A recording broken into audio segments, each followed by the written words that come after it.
Slickback. No, nigga, I'm a pimp named Slickback. Pimp named Slickback. Pimp named Slickback. Nigga, are you deaf? I'm a pimp named Slick. Assalamualaikum warahmatullahi wabarakatuh. Salam sejahtera bagi kita semua. Saat ini saya akan mereview tentang jurnal fonologi. Pengertian fonologi.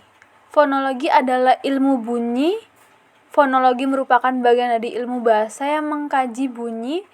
Objek kajian fonologi yang pertama, bunyi bahasa atau fon yang disebut tata bunyi atau fonetik, dan yang kedua, mengkaji fonem yang disebut tata fonem atau fonemik. Fonologi dibagi menjadi dua bagian, yaitu fonetik dan fonemik. Fonetik adalah cabang ilmu linguistik yang mempelajari produksi, transmisi, dan persepsi yang suara manusia yang disebut sebagai fonem. Sedangkan fonemik adalah cabang studi fonologi yang mempelajari bunyi bahasa dengan memperhatikan fungsi bunyi sebagai pembeda makna. Fonetik terbagi menjadi tiga, yaitu fonetik instrumental, fonetik terapan, fonetik parametris. Fonetik instrumental yakni sebuah cara pengkajian terhadap tuturan, terutama pada kalimat deklaratif. Yang kedua, fonetik terapan. Fonetik yang berkaitan dengan cara yang benar dalam suatu bahasa dan bertujuan untuk mengkoreksi masalah pengujaran.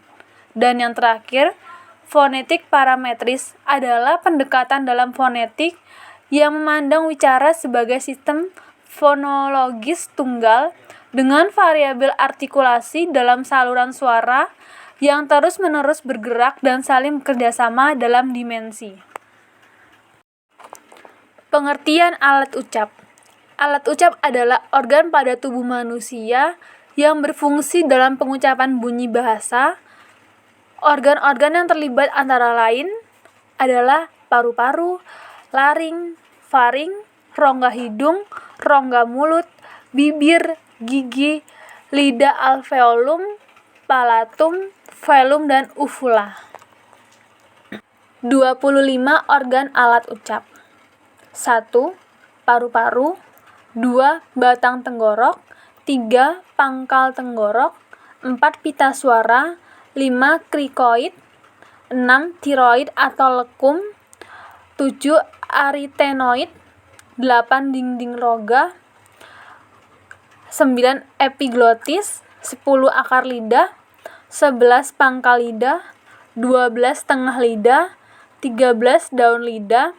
14. Ujung lidah. 15. Anak tekak. 16. Langit-langit lunak. 17. Langit-langit keras. 18. Gusi. 19. Gigi atas. 20. Gigi bawah. 21. Bibir atas. 22. Bibir bawah. 23. Mulut. 24. Rongga mulut. 25. Rongga hidung. Pengertian konsonan. Konsonan adalah huruf yang melambangkan bunyi ujaran tertentu, khususnya bunyi yang menghalangi udara sebelum keluar dari mulut seperti pada lidah, bibir, atau tenggorokan. Macam-macam konsonan. 1. Konsonan labial yaitu terjadi apabila dua bibir tertutup di mana keduanya berfungsi sebagai artikulatir dan artikulasi bunyi bahasa yang dihasilkan yaitu konsonan B, P, M, dan W. Yang kedua, konsonan labiodental yaitu gigi atas sebagai titik artikulasi dan bibir bawah sebagai artikulati menghasilkan bunyi bahasa V, F, dan V. Yang ketiga, konsonan apikodental yaitu ujung lidah sebagai artikulator yang dipertemukan sebagai gigi atas sebagai titik artikulasi menghasilkan bunyi bahasa T, Z, dan S. Yang keempat, konsonan apikopalatal yaitu ujung lidah sebagai artikulator yang dipertemukan sebagai langit-langit keras sebagai artikulasinya. Bunyi yang dihasilkan D, N, L, dan R. Yang kelima, Konsonal palatal, yaitu bagian tengah lidah sebagai artikulator dan langit-langit keras sebagai titik artikulasi, menghasilkan bunyi bahasa C, Z, N, Y, S, Y, dan Y. Dan yang terakhir, konsonan velar, yaitu apabila belakang lidah sebagai artikulator dan langit-langit lembut sebagai titik artikulasi, bunyi yang dihasilkan G, K, eng, dan KH.